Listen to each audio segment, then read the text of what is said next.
BJP Punjab में बहुत ज्यादा कमाल नहीं कर पाई। वहां पर रायबरेली से बड़ा अपडेट, रायबरेली से राहुल गांधी जो है वो इस वक्त 90,000 वोट से आगे चले गए हैं। 80,000 से 80,000 बड़ी बढ़त है ये, 10,000 और बढ़ा लिया। बिल्कुल ये कहा जा रहा था कि क्या राहुल गांधी फंस जाएंगे रायबरेली के अंदर भी, क्या अमेठी में स्मृति ईरानी 1 लाख से नहीं, ये कहा गया था कि राहुल गांधी ने डर कर सीट बदल ली। राहुल गांधी डर गए अमेठी में स्मृति ईरानी से, इसलिए सीट बदल ली, सेफ सीट में चले गए, अपने लिए सुरक्षित सीट खोजा और रायबरेली चले गए। वो हार जाएंगे, कुछ नहीं होना है। लेकिन देखिए राहुल गांधी वायनाड से भी लीड कर रहे हैं और रायबरेली से भी, और 90,000, और वो भी आप जिस वक्त ये खबर दिखा रहे हैं 11:30 बजे के आसपास का समय हुआ है, यानी अभी भी आधी से ज्यादा वोटिंग खुलना बाकी होगा, ये अनुमान है, क्योंकि लगभग 20 से 21 राउंड की काउंटिंग है और अभी शुरुआती जो जानकारी है उसी के मुताबिक 90,000 वोट से लेकिन राहुल गांधी 3.5 घंटे की वोटिंग के बाद लीड एनडीए ने बना रखी है।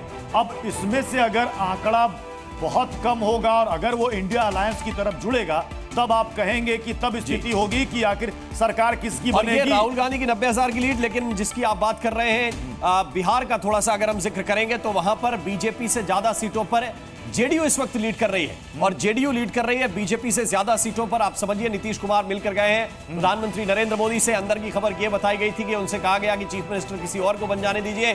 क्या इसके बाद नीतीश कुमार वहीं रहेंगे, ये भी देखना पड़ेगा कुछ समय के बाद। अगर ये क्योंकि उससे पहले नहीं राम, उससे पहले याद होगा तेजस्वी यादव ने कहा था कि चाचा का मन बदल रहा है। बिल्कुल, असदुद्दीन ओवैसी हैदराबाद से इस वक्त की जानकारी 38,424 वोट से असदुद्दीन ओवैसी माधवी लता से आगे चल रहे हैं। बीजेपी की माधवी लता पीछे हैं। ओवैसी का किला कहा जाता है हैदराबाद सीट को, और असदुद्दीन ओवैसी को हराना पर प्रचार करने के लिए बीजेपी के कई जैसा दिग्गजों ने पूरी ताकत झोंकी थी। बिल्कुल सीट पर, बिल्कुल, लेकिन वहां पर वोटों का समीकरण कुछ ऐसा है कि असदुद्दीन ओवैसी अब तक तो हारे नहीं है और इस बार भी आगे चल रहा है। उत्तर प्रदेश की बात कर लेते हैं जरा। देखिए यूपी का ये गणित जो है प्रत्युष,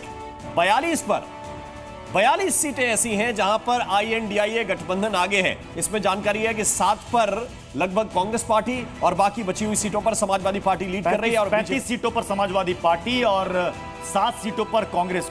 चूंकि यहां पर 17 सीटों पर कांग्रेस चुनाव लड़ रही थी, उसमें से 7 सीटों पर है, और यहां पर 62 सीटों पर समाजवादी पार्टी ने चुनाव लड़ा, वो लगभग 35 सीटों पर बढ़त बनाए हुए।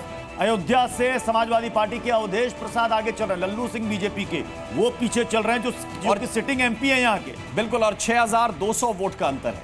ये शुरुआत से लल्लू सिंह जो है वो अब ये सवाल यहाँ पर है, देखिए ये सवाल यहाँ पर ये राम की अयोध्या है, अयोध्या की सीट है। राम मंदिर के मुद्दे पर बीजेपी को ये लग रहा था कि राम के नाम पर ये चुनाव सीधे 400 पार जाएगा, और अयोध्या सीट अगर बीजेपी लूज कर रही है, हार रही है, तो मुझे लगता है कि ये सबसे ज्यादा चर्चा का विषय बनेगी।